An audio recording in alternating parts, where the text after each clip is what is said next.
Up podcast. This is NCM's internal podcast, and that's what I've called it. And I'm so excited that we are able to spend some time together connecting today and building on, our networking relationship. So welcome. Yeah. Thank you for being here. No, well, thank you for asking me to join, Casey, and really looking forward to the discussion.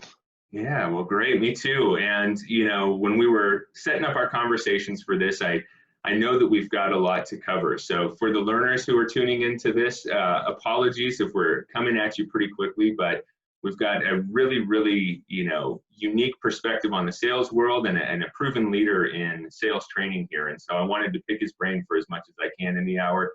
So be sure you tune into the show notes there. But, Moeed, when I was looking back through our networking relationship, building, my insight into preparing for this interview, it seems like you've had a unique path to get into sales. And I'd just love to start out by hearing about your journey into sales specifically, and then sales consulting, how you leveraged your experience in, a law program into successfully moving into this sales and marketing space. So yeah, can you just tell me and our listeners a little bit more about that journey?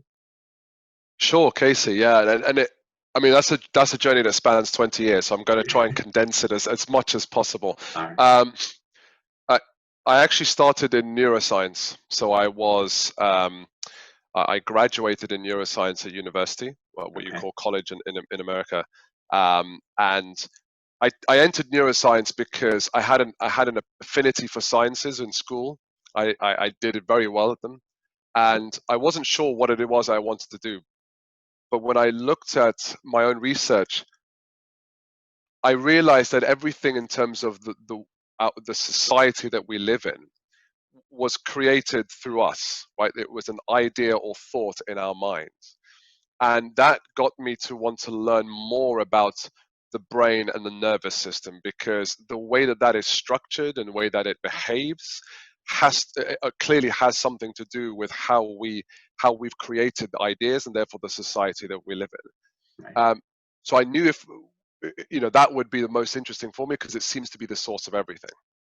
Didn't know how I wanted to apply it as a vocation or a career, but I thought let's start there. Most people don't continue to take up a career within the subject that they've mastered at university. So I knew that there might be an option for change. So I thought let's start there. During university, and certainly during that time, like a lot of people, I obviously wanted to make a lot of money. It quickly became apparent that being a neuroscience researcher wasn't the obvious path for money. Okay. So I decided to go to law. My mother was a lawyer, partly because my mother was a lawyer, partly because I really didn't do my homework actually and look into what law really entails. I just saw the potential for earning a lot of money, and I thought that was the path to do. Unfortunately, I really disliked law, and I certainly disliked the career experience. The thought of spending 50, because in the UK it's very different to the US. Here you become a partner based upon tenure, whereas in the US it has a lot to do with you bringing in the deals, bringing in those clients. Right. So the thought of spending 15 years working really hard and only then maybe becoming partner where the big money comes in didn't really excite me. And certainly what didn't excite me was working till 2, 3 o'clock in the morning, poring over documents, contracts, papers, putting cases together. I work till 2, 3 in the morning, but I enjoy it. Whereas that, I just didn't enjoy. So I was at a loss of what I wanted to do. And like a lot of people in sales, I fell into it. I saw the majority of the job postings out there was related to sales. I looked at the OTE and I said, well, that looks interesting. Let's give this a go, make some money, and then I can decide on something afterwards. Yeah. So you can see that my choice of sales was supposed to be a very short-term thing. Yeah. Got into sales, got a job offer. What's interesting is that I had to, within just after a year, I had to leave that job, resign or quit, as you say in America, before I was going to get fired. Okay. And what was it? So I didn't really start. Sorry? Not to interrupt, but what was it in that experience that you're like, okay, it's time for me to exit, or there's one of two exit strategies for this organization? What What was it in that experience that led you to that point? Very simply, I was going to get fired. So Okay. I resigned before I would get fired. Yep. Right? Gotcha. I was protecting my pride. Yeah. So it didn't start off in a good way. However, I did help close some very, very large deals, multi-million pound deals. I was part of the team that did that. But I also lost a lot of our accounts as well, just through not understanding really the sales process. It was a small company, didn't have the training, but really it was for me to own, right? So this is it's no one else's fault really but mine. But I was headhunted by another company during the transition because they heard about the deals that I was involved with. Mhm. And then that's when it became a success because I started to learn more about the sales process rather than emulate others in how they were doing their sales. I started to work towards my strengths, which was neuroscience and psychology and my obsession with understanding how and why people make the decisions that they do. So I started doing it my own way, and it happened to really work. And when I looked into best practice, and I worked for a company that does best practice, I've been involved in creating best practices now in my company and the team. Turns out that approach happens to be one of the best practice methods, which gave a lot of credence to it for me, a lot of confidence as well that this is something that could be scalable and replicable to other people as well, not just me. So that, in a nutshell, is that kind of 20-year journey. It didn't start off amazing, but I did find my way, which was a good thing. I can't Yeah. say not that many people have that privilege. So I felt blessed that was the case. Yeah. I think it's really an I love this story, and I think it's so important to hear that commonality in a lot of our skill sets, or in a lot of our areas, where you have that aha moment in your sales career, right? Where you're early into it and you're trying to learn as quickly as you can, and you have to make some mistakes. And again, it's make mistakes, that's okay, but how do you learn from the mistakes? How do you gain awareness, self-awareness specifically from those mistakes, and then iterate and Yep. improve your strategy? So it's great to hear that you found a way that turned out to be a best practice. Yeah. Yeah. So you talked about your company, and I'm assuming that learning that the strategy that you approached was considered a best practice, and identifying that it was scalable led to wanting to create this company called the Proverbial Door. And I love the business name, and I'm just wondering, what's in a name? What does your team specialize in, and what about that specialization led to you selecting the Proverbial Door as your business name? Well, Proverbial. I mean, there's nothing there's not really an exciting story around how I came up with the name. I mean, really, it was about getting your foot in the door, Mm-hmm. right? And the common saying really for that is to get your foot into the proverbial door. So I just thought, well, let me just see in Companies House, which is our version in the UK of where you register a business, Yeah. if that name was taken up. It wasn't, and I thought, you know what, let's just take it. So it really worked that way. Nothing too exciting in terms of the story there, but it works because, quite frankly, as salespeople, we're always trying to get our foot in the door. Even when you have a client and you're account manager or an account director, you're still trying to keep your foot in the door and get your foot in other doors in other parts of that client business to grow the sales, right? Yeah. So it came really from that. Where we specialize is really three things. And they were three things that I believe is the most demand when it comes to businesses and sales professionals right now. So the first thing that we have as specialist area is there's a product we have called the Sales Functional Blueprint. And that blueprint, that product is designed to help businesses, particularly small businesses that are starting to really scale. Mm-hmm. So they've gone past the proof of concept period. Now they're starting to really invest to scale the business. Yeah. And we help them create a high performing sales function, right? Gotcha. Not team, but function. So these are strategies, advice, tools, templates, basically everything you need in order to create a sales function. So from the hiring of the right salespeople and how do you do that, down to the onboarding, to the training, to the coaching. How do you kind of help your managers manage those salespeople on a day-to-day level and hold them accountable? How do you create the right incentives and compensation plans? How do you create the right KPIs, metrics, channel partnerships, account management, right? Literally everything that you want to do to create a sales function. Yeah. We have a product there that literally you can hand over to a company, and if they follow it, they create a best practice sales function.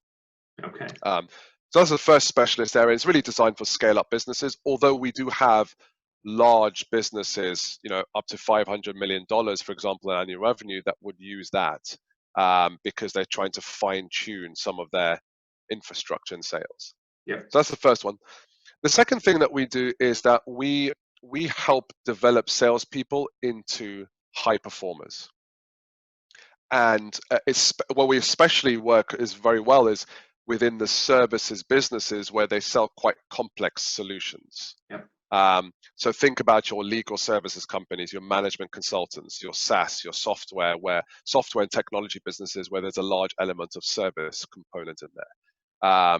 Media and advertising, right? So anything where there's a complex business solution that's being offered where it's based predominantly on a service.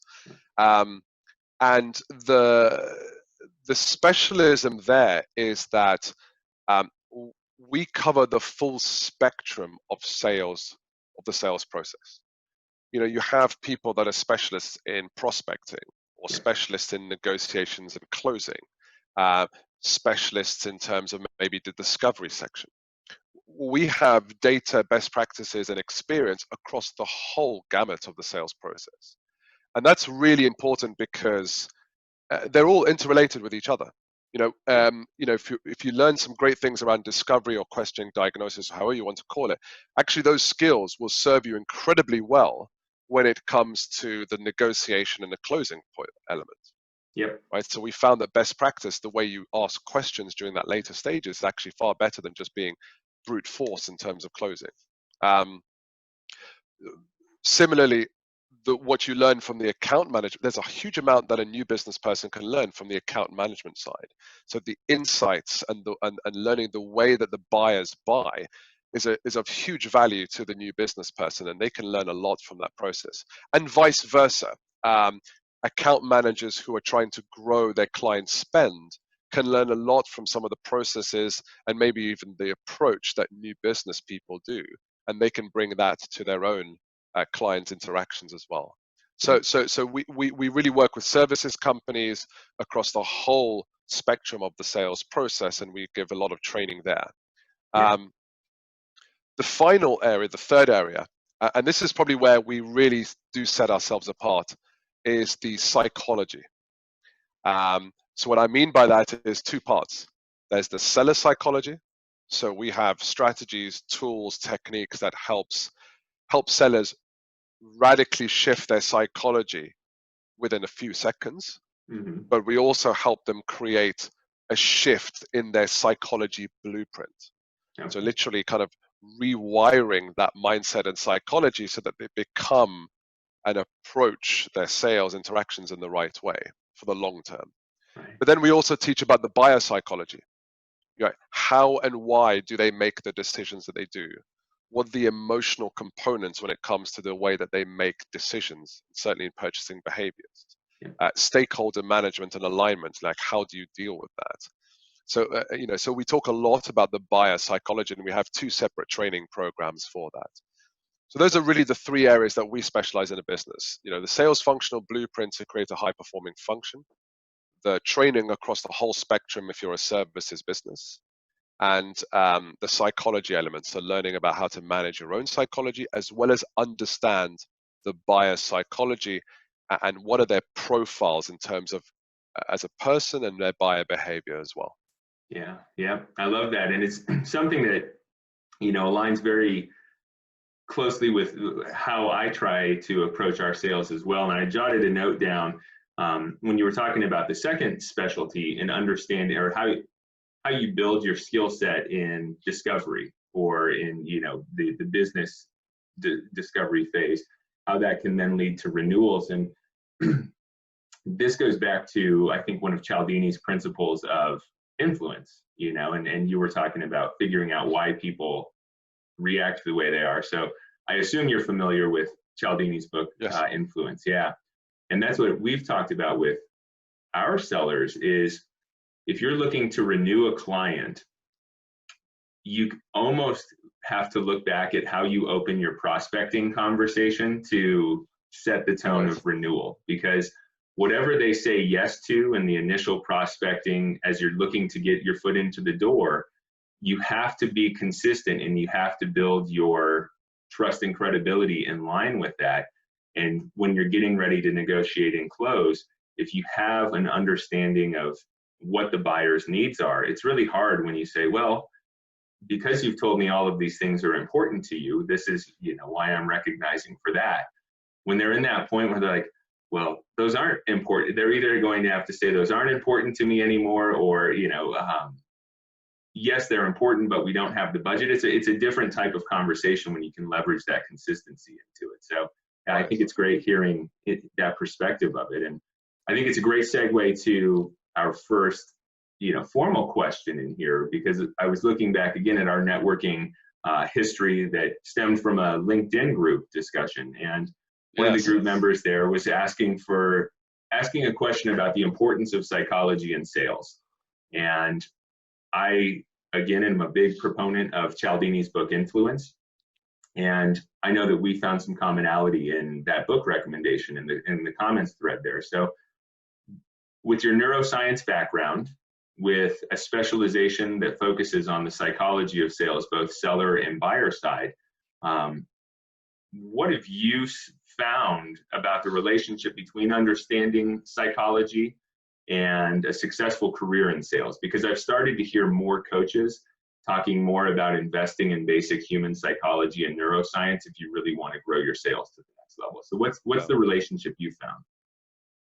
Yeah, I mean, neuroscience has become the kind of the in thing now. It's a trendy thing. What we have to remember is some of those principles are quite advanced. Mm-hmm. And I always caution clients, because if you haven't dealt with the foundational level, talking about neuroscience and the structures and all those things, it will create more confusion. Let's address psychology. You hear phrases like people saying mindset is everything. I wouldn't go that far. There's data that says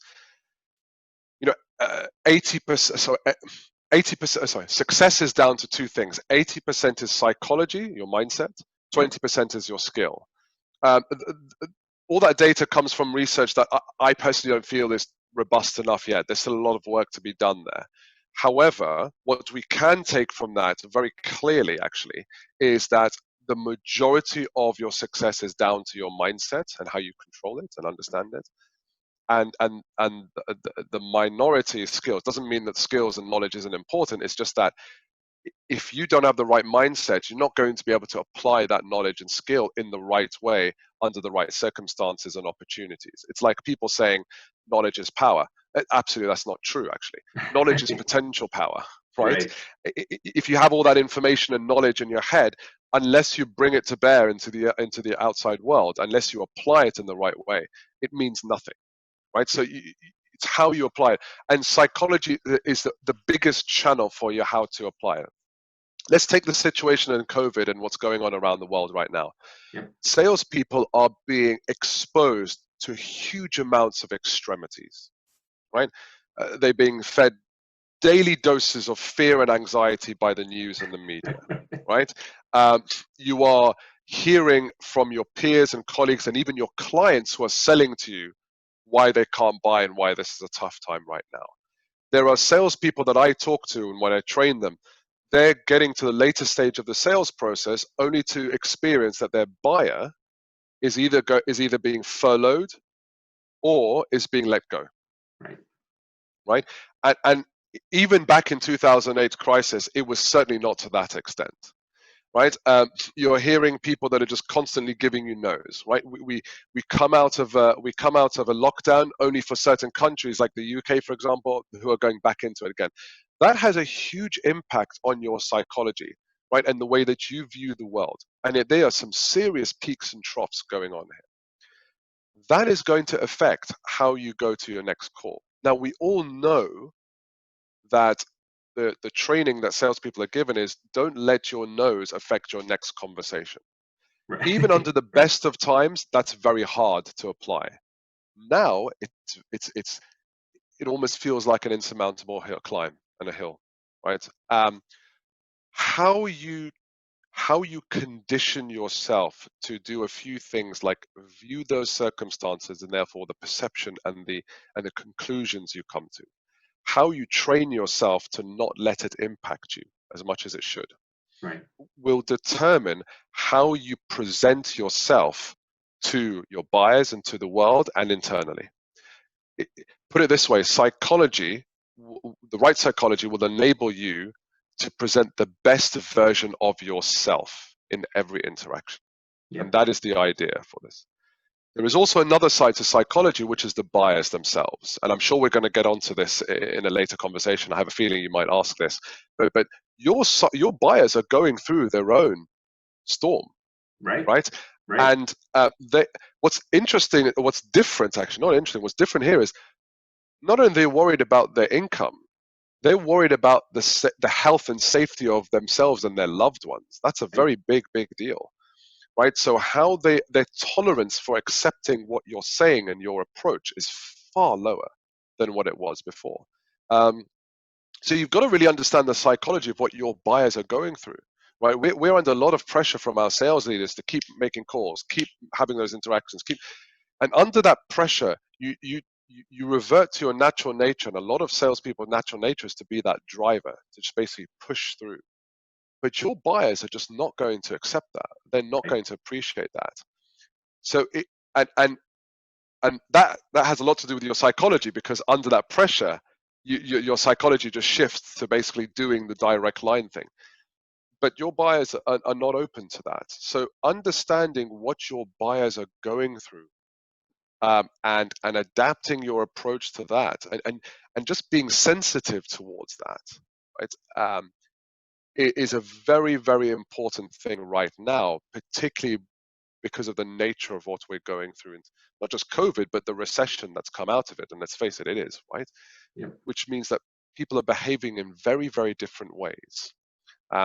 So hopefully, I don't know if that makes sense, and I've explained it well for you there. But essentially, psychology is, a majority of what you and your buyer is going through, and you've really got to understand those two elements in order to have that alignment, in order to have a frictionless engagement as much as possible. Yeah. And I think some of the coaching that I've done internally here is understanding that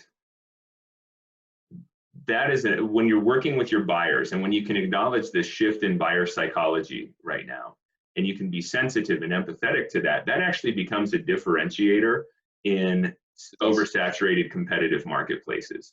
Because everybody right now is reaching out, asking for more money from these competitive companies to, whether it's ad spend, whether it's legal services, wherever it is. But that account director that reaches out and says, I'm just looking to understand what's changed and how I might be able to help and how I can build a relationship right now, and seeks that understanding, builds trust, builds credibility, and leverages, some of the consistency at a later stage. So how might you suggest or coach a sales trainer on bridging that gap and building their empathy in that standpoint, buyer-centric empathy?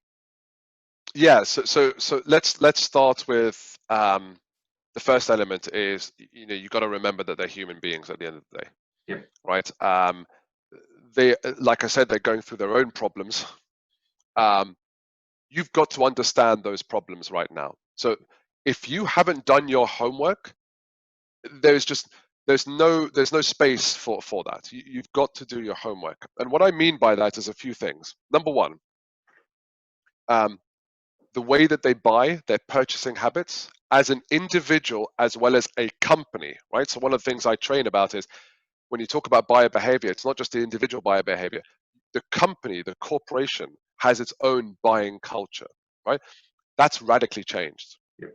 you've got to understand how that has changed and why that's changed as well. It's not just how it's changed, but why that's changed, because that tells you a lot about what the leadership are saying to everyone else in the business, what the leadership have put their stamp on and said, this is how we're going to conduct ourselves during these times.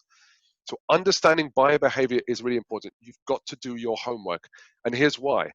You can go to someone and say, I want to understand what's changed, etc. But believe it or not, during these times, your buyers are going to have less tolerance for that. Why should I educate you? Right. I don't have time. I've got too much, some more to deal with that is far more important than having to educate you.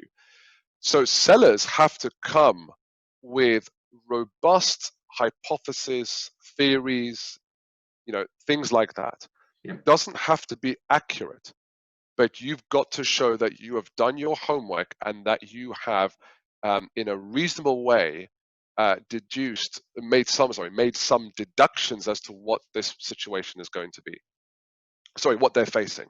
And you can easily get that because you can speak to your existing clients who are going to share that information with you. You have salespeople that have the kind of traits and skills in order to ask those kinds of questions. My old manager used to call it intellectual curiosity. It's a term that comes from IBM. So you can find out that information and say to the buyer, look, I believe this is what you're going through.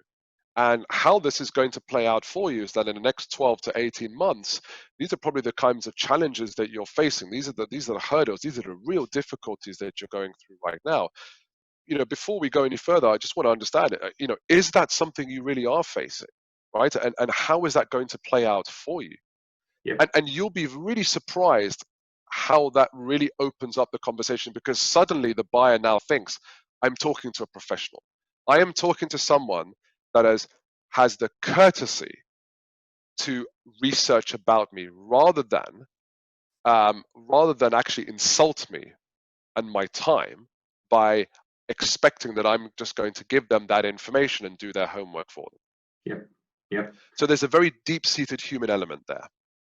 I like it. Yeah, I like that a lot. And I think it's in line with a session that I had seen through a virtual sales conference about 10 days ago, 2 weeks ago. And they had Chris Voss, the author of Never Split the Difference, on there. So what you're saying is, have you read that book?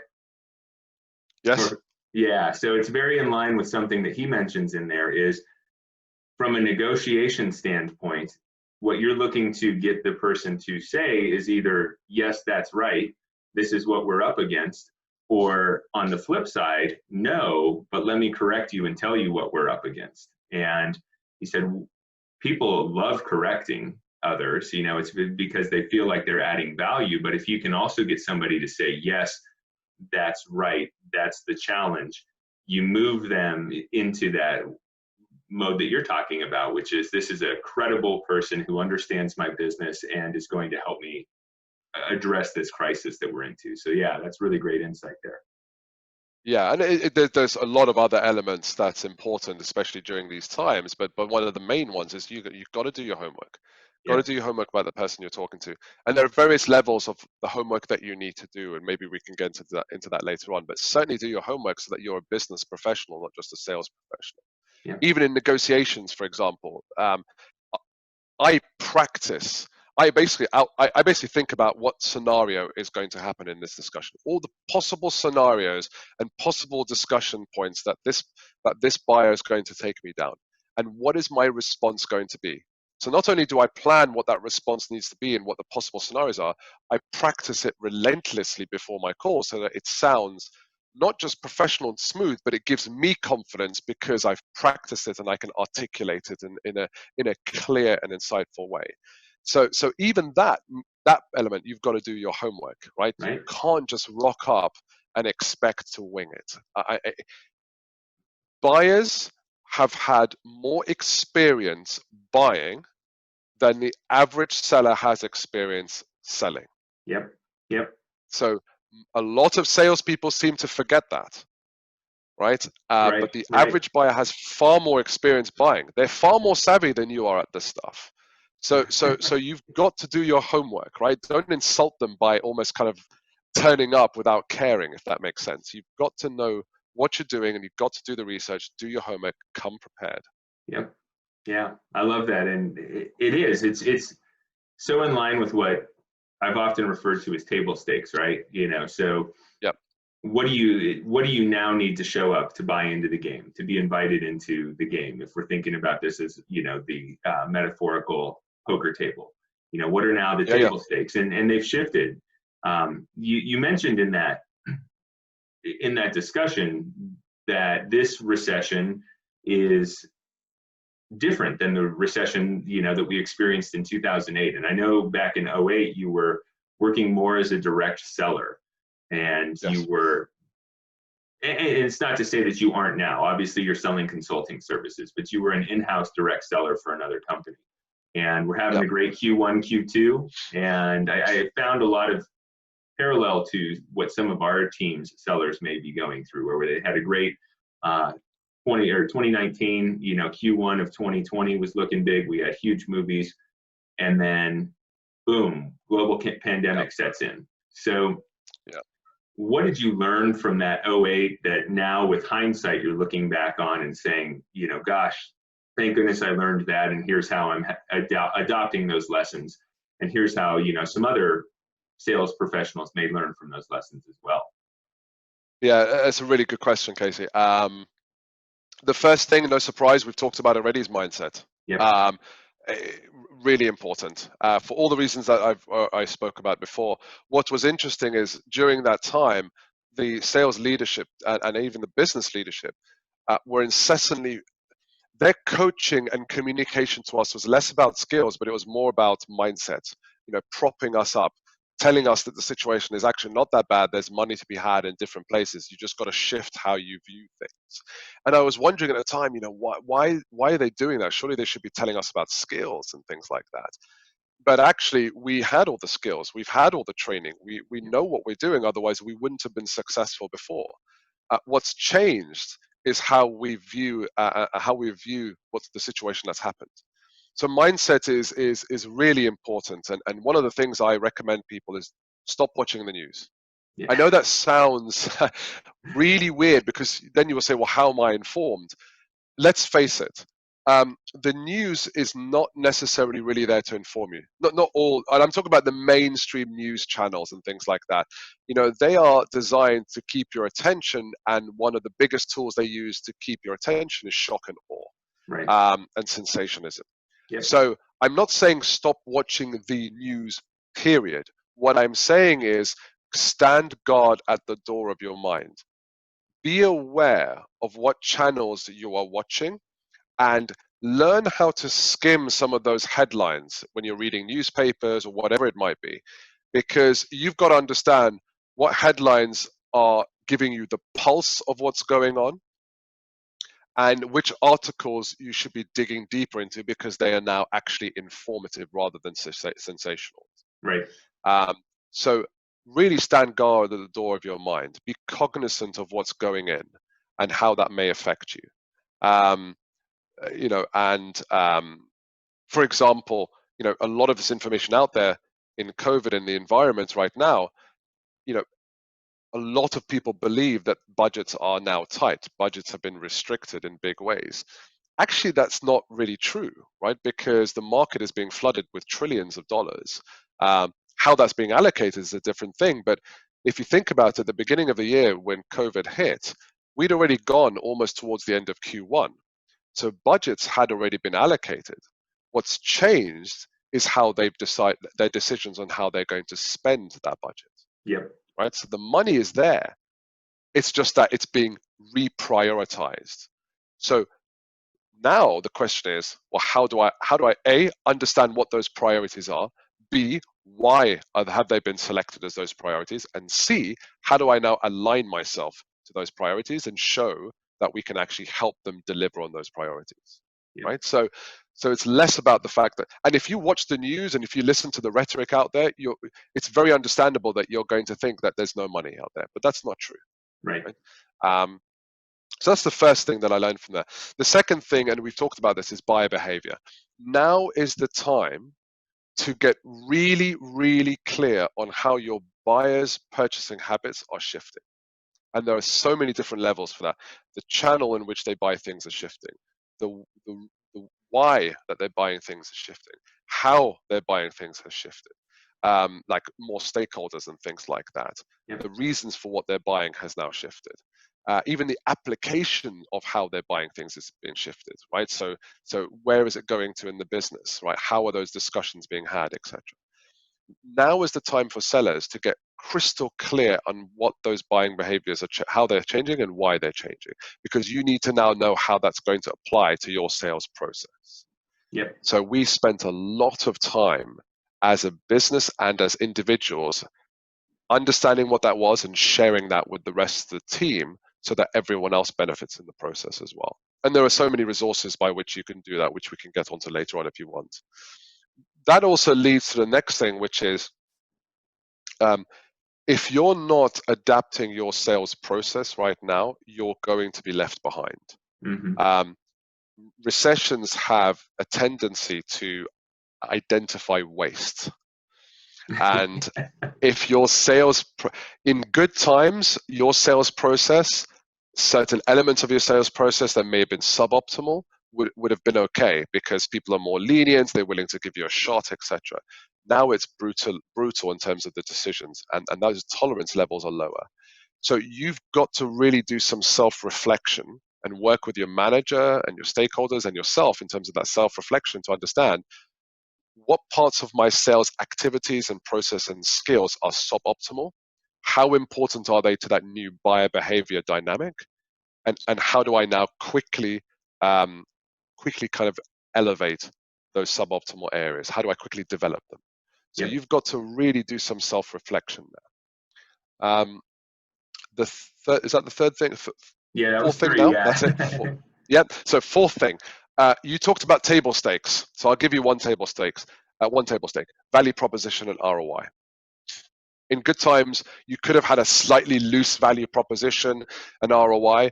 Now, that's just not going to happen. Yep. And my old manager used to call it real P&L value. So what he means by that is you've got to demonstrate that your solution is going to have positive P&L impact within their current fiscal period, right? So within the 12-month period. Anything beyond that, and you are now in the visionary or nice to have category, and guess what? They're going to delay decision. Yep. So your ROI has to be crystal clear, has to be clear in terms of how you demonstrate that value and ROI, and it's got to have impact within the next 6 to 12 months. Otherwise, they're just not going to entertain it. They're going to deprioritize it and think about it for the next year. So that is table stakes. That has to be done, and you would be really surprised when you ask people if when a sales leader asks their seller, why is this buyer going to buy from you, right? How are they going to use the solution that you're proposing? You'll be surprised that most salespeople can't answer that question well. Yep. So you don't even know how they're going to use it. So if you don't know that, you're relying on your buyer to be able to articulate that for you. That's a dangerous thing, right? At the moment you rely on your buyer to be able to answer and understand more than you do, you've lost it, right? Yep. So you've got to understand how they're going to use your solution, why they're going to use your solution, at what trigger points in their work life are going to trigger when they're going to look at a solution like yours or use it or something like that, so that you can create a very clear ROI. Yeah. There's two more. Emotional value becomes very important, right? So we talk about psychology of the buyer and their emotions. You've got to be able to align to their needs, values, and their emotions, because that has a huge impact on, sorry, not a huge impact. It will affect how confident they will be in championing your solution internally. Yep. Because now is the time when their jobs are on line. They don't want to make any massive changes. They don't want to rock the boat too much. But if you can give them emotional value and reasons that align to their needs and values and things like that, as for why they should want to champion this, you've got someone on your side in the business. Yep. And then the final one is hard work and grit. There's just no getting around that. The reality is your conversion rates are going to decline, and your sales cycles are going to increase. Yep. No matter how great your practices are, you can put the best practices in place, but the reality is that you're going to need to make more calls, have more meetings, put out more proposals to get the results that you need to. And this doesn't mean that you have to work hard. I use the analogy of pedaling faster, but you're still going in the wrong direction. So yeah, yes, work hard. And the reason why I said this one was last is because all the things I just mentioned will give you the direction you need in order to make sure that when you're working hard, you're going in the right direction. Right. So now that you know how the buyer behavior has changed, now that you have the right mindset to push harder, now that you can articulate the ROI, now that you understand what emotional needs are aligned to, you can now work harder to make sure that you're going in the right direction and that you are starting to convert more of those deals and opportunities. But there is no going around the fact that you are going to have to work a lot harder as long as they're on the right things, particularly in recessions. So those are I think it's six areas that I certainly experienced, and they still hold true right now. Right. The dynamics and certain elements have changed because of the uniqueness of the nature of what we're going through, but those 6 things still hold true. I don't know if that makes sense. Hopefully I've articulated that without going too fast. No, I think it makes a lot of sense to me, and it's just, you highlight a couple of points that are so in line with these trends. And I'll go back to the sales conference that I had tuned into, and one of the panels was CFO to CFO, and the facilitator of that panel interviewed 3 CFOs at unicorn tech companies. Her question was, how has your involvement changed in buyer process, in the buyer decision-making process at this point? And the first thing that all 3 of them agreed on is, a lot of times people aren't able to articulate the R in ROI. They can talk about the investment, but they don't have that clarity into the R factor. And yes. So I think that capitalizes on a couple of things that you mentioned. First, the CFO in software as a service company right now is very involved in these high-level decisions because, as you said, budgets are there. It's just, how are they allocating them differently, and who are all the stakeholders that are involved in that decision-making process? So yeah, that was something that really stood out to me that I jotted down. And the other thing that these CFOs discussed was 2 concepts that I'll continue to build on that you mentioned, is so ROI, what's the R in the ROI? And then, to your point, the 2 things that they always are willing to spend money on is, how are you going to help me boost my sales within the next 6 to 12 months? Or how are you going to increase efficiency within my team within the next 6 to 12 months? Like, how are we going to save money with you or grow revenue, top line revenue within this? And the third thing that they talked about in there was, who is taking ownership of this? Who's going to be the champion that's willing to go to bat and say, like, I'm the executive sponsor of this initiative, and I'm willing to, stand on it. So I think that that's really, really great insight. Those 6 points are so crucial because, it's the money's there, as you said. It's just the decision-making and the allocations have changed significantly. Yeah, agreed. And CFOs, like in the 2008 recession, have a huge amount of power. Right. But the CFO is going to pressure your champion hard. Yep. And there's an element of trust between the CFO and your champion, right? So if your CFO doesn't trust your champion, then forget about it, right? But let's assume that they do. That's why I put emotional value in there, because if your CFO says, "Do we really need this? Do we really need it?" And if your champion says, "I want it because it's going to help me do this, I want it." Yep. The CFO, if they trust that champion, will say, "Fine, decision made." Yep. And that's only.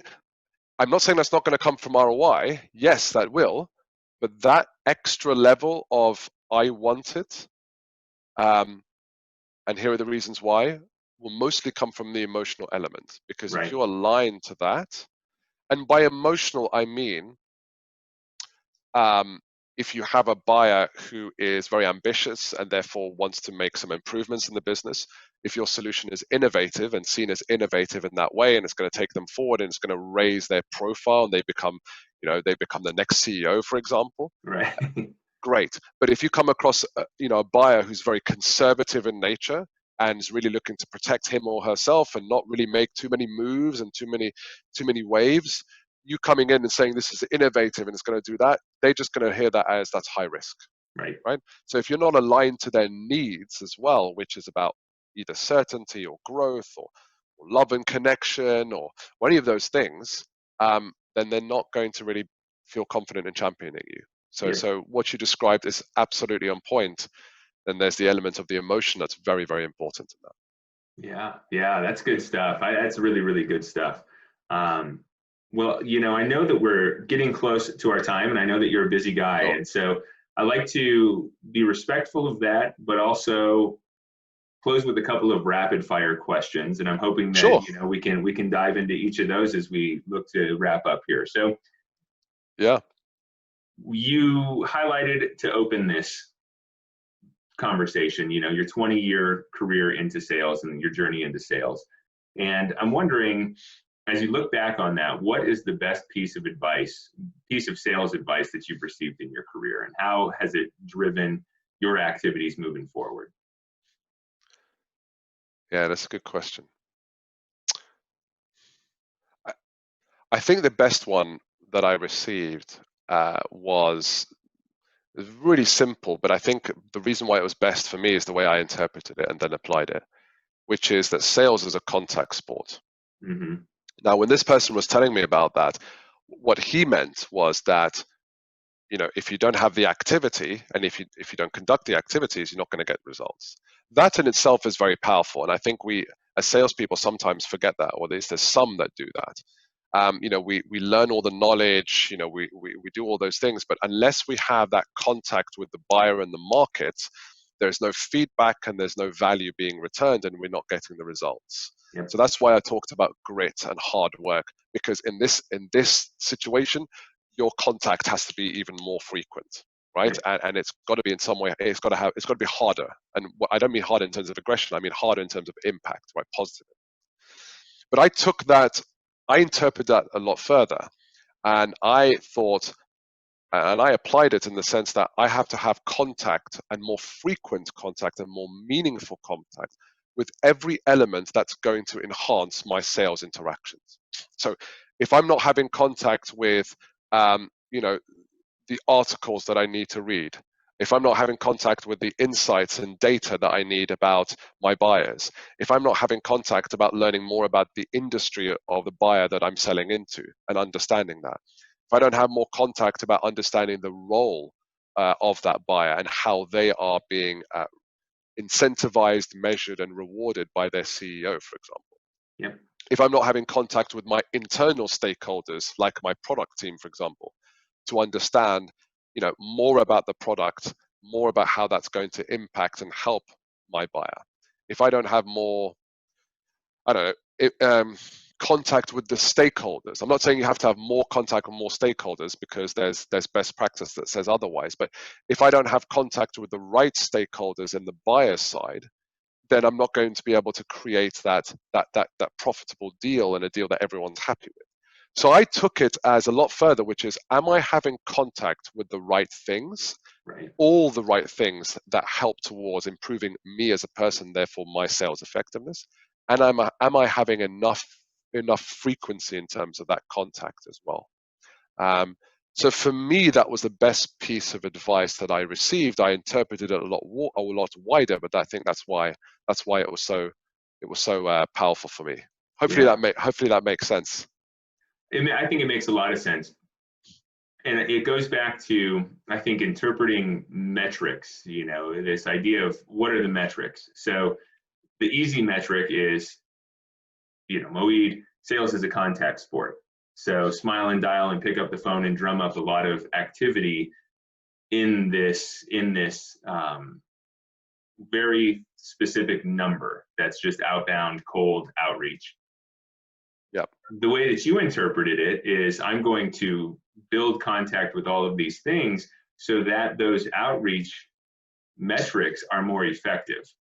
And I think that that's an important thing for sales leaders, particularly, to always reflect on is, what is the metric? Is it pure outbound sales, or is it booked first meetings?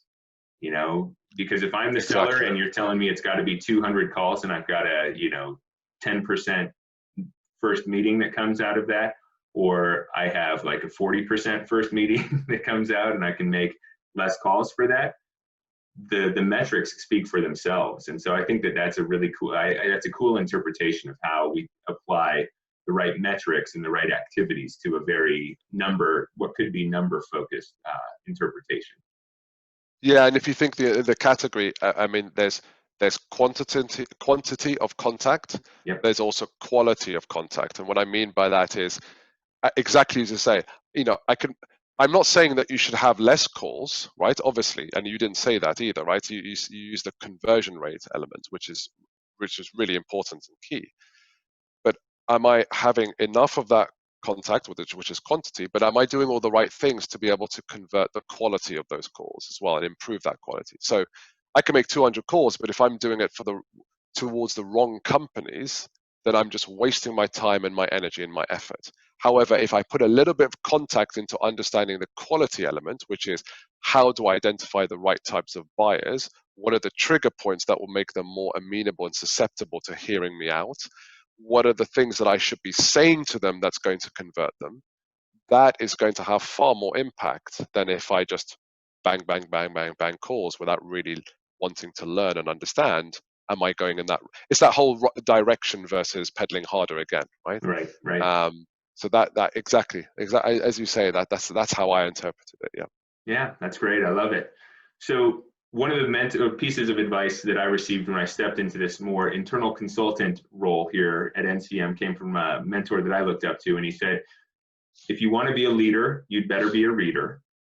And so one of the questions that I always like to turn over to guests is, what is the best business development, sales development, personal development book that you've read in your career, or that you've maybe recommended to other people, most consistently throughout your career? Oh gosh, you're not going to like this answer. I can't answer that question because, well, it's not I can't answer that question. I can't give you a single best book. Gotcha. The reason why is because, as you've hopefully appreciated during this discussion, there are so many different dimensions to becoming a high performer, right, that no one book can do justice on each one of those dimensions. What one of my mentors told me was that becoming successful is not just about what you know, but it's about who you become. Yep. And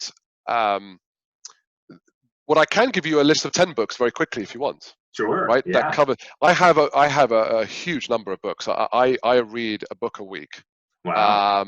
Not including articles and things like that. So one side of my one wall, and it's a very big wall, is covered in books that my wife and I have. There's probably about 400 books there. Wow.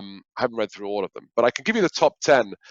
I have about 100 that I would recommend, but I can certainly give you off the top of my head a top 10, and they will cover some of the dimensions. So number one dimension is business acumen, which is really important.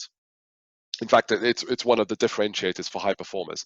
And there are two books I'd recommend. So first one is How to Talk Finance. Okay. That's by Ted Weinman.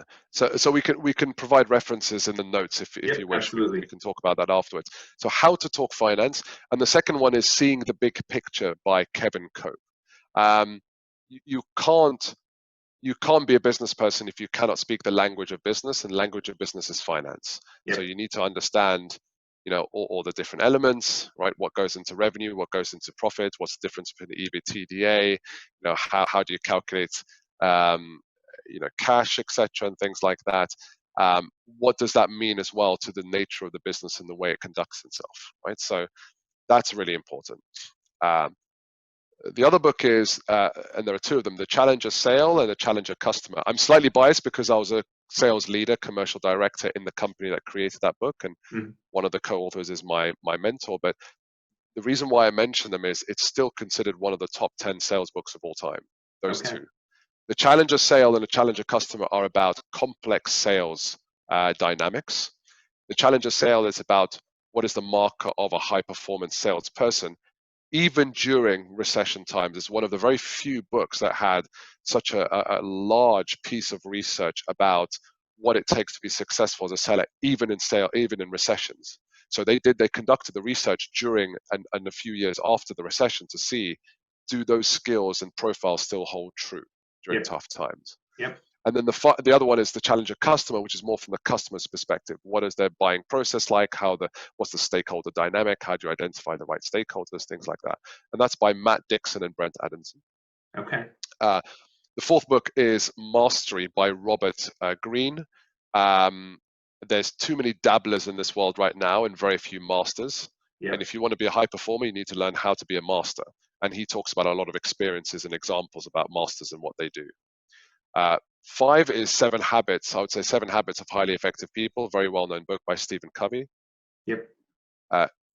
6 is Grit by Angela Duckworth.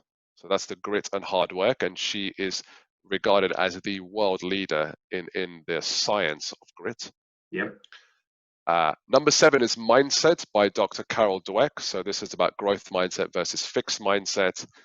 How do you create a growth mindset for yourself where you're always pushing boundaries? So it's a great book, actually. Number 8 is someone that I interviewed, but he's regarded as the number one expert in human behavior and body language. And that's really important right now when it comes to virtual sales, because believe it or not, there's still a huge amount of body language and human behavior involved. You've just got to know what to look for. So he's that book's called Body Language for Sales Professionals by Mark Bowden. Think and Grow Rich, well-known one by Napoleon Hill. The principles in there are timeless, and I think it creates a more rounded individual. The final one, I'm wondering if I should include this. The final one is a little out there. It's not one that you would probably expect me to talk about. It's called The Autobiography of a Yogi. And it's written by a yogi called Yogananda Paramahana. It was a book that, so the story goes that the author of, so when they were writing Steve Jobs' biography, the author asked him what book does he have on his iPad in his, and this is at the time when they were kind of really pushing for kind of the book storage and the book platform that they have on the iTunes. And the only book he had on there was this book. Interesting. And even when he passed away, they'd asked for access to that just to see. It was the only book he had on there. And when I read the book, I understood why. This is someone who, and he talks about, I can't remember what the term was, but that kind of field of change, changing that field around you. I can't remember the exact term that he used, but where you can kind of shape your own destiny. Right. And this person fully believed that, had such faith in his abilities as a human being, that if he fully believed that if he put anything towards a desire, he would get it. And it happened to be the case. And Steve Jobs kind of almost emulated that in a lot of ways. And I think that belief in yourself is hugely important for a salesperson, for anyone really, but for a salesperson especially. So that book, if you are that way inclined, I would highly recommend reading it. If it works for Steve Jobs, hey, I'm sure it works for me and for other people. So I really enjoyed that book. Well, but sorry, I couldn't give you the best one. And in fact, that 10, I'm feeling anxious about even giving you that 10 because I'm kind of mentally picturing my kind of book wall, and there's so many more that I can give that are very kind of sales oriented. But those are the ones that I would recommend in order to become that high performance person. It's less about the sales techniques and more about you as a person. And so hopefully that makes sense. Yeah, it makes a lot of sense. And I think when I would kick off sales trainings internally, one of the concepts I would talk about is we have to imagine our brain as being a sponge, right? And there's all of this information that's out there. And if we're using this idea of a puddle on your countertop, right? Yep. You have this tool that can absorb that puddle of water that's on your countertop. But if the sponge is fully saturated, if you aren't approaching it with a beginner's mind and just open to the possibilities that come out of that book, then all you're going to do is push that around.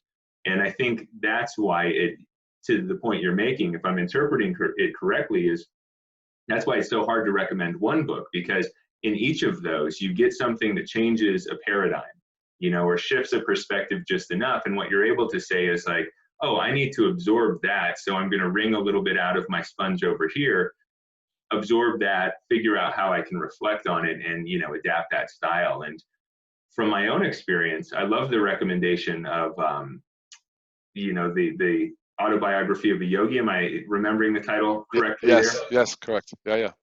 Because that practice is something that I've gotten into over the last 2 years. And we've got a good friend in there who's been practicing much longer. And he talks so much about this mind-body connection that you've highlighted so far. Yep. And he was coaching, one of our teachers one day because she was talking about how, oh, I just hate this. I hate this. And he said, Tanya, look at what happens to your body language when you use that word. You become tense, your shoulders curl in. It has this entire chemical experience in your body. And so I think there's a lot to be said about understanding how those two things are connected in yoga for sure. So yeah, it's going to be one that I tune into. Thanks for that recommendation. Yeah, I wish we had more time because you've touched on a few things there. The words that we use, and it's one of the techniques that I talk about. And I think I wrote it in an article. I'm not sure if you read it in terms of the mindset, but the words that we use give meaning to us. Yeah. Words are an expression of thought. Without words, you can argue there is no thought, really. And right. Our power of reasoning, which separates us from animals, doesn't exist. So the words that we use give huge amounts. So yeah, exactly that word. I hate this versus it's a bit inconvenient. Right. I mean, the meaning there that you derive from those two is so different. So I train people that if you want to control your mindset, control the words that you use to express things. Yep. Which is one of the things. It's not as easy as you think, right? Because it's a habit. It's a habit right now. But what you also talked about, the sponge, and I've got to be careful not to go down the rabbit hole because this is something that I'm really passionate about, and I know a lot about in terms of the science and the dynamics around the brain, etc. But your brain is we've now realized in the last few years that your brain is plastic, which means that it is able to change and shift and adapt and absorb new things and incorporate it and assimilate it and therefore extrapolate and use it right until the day you die. Because the old thoughts were that once you reach a certain age, your brain is pretty much fixed, and you can't teach an old dog new tricks. We now understand that that's completely untrue. It doesn't mean it's easier as you get older. It does become harder. There's no doubt about that, but it still remains plastic, right? It still remains adaptable.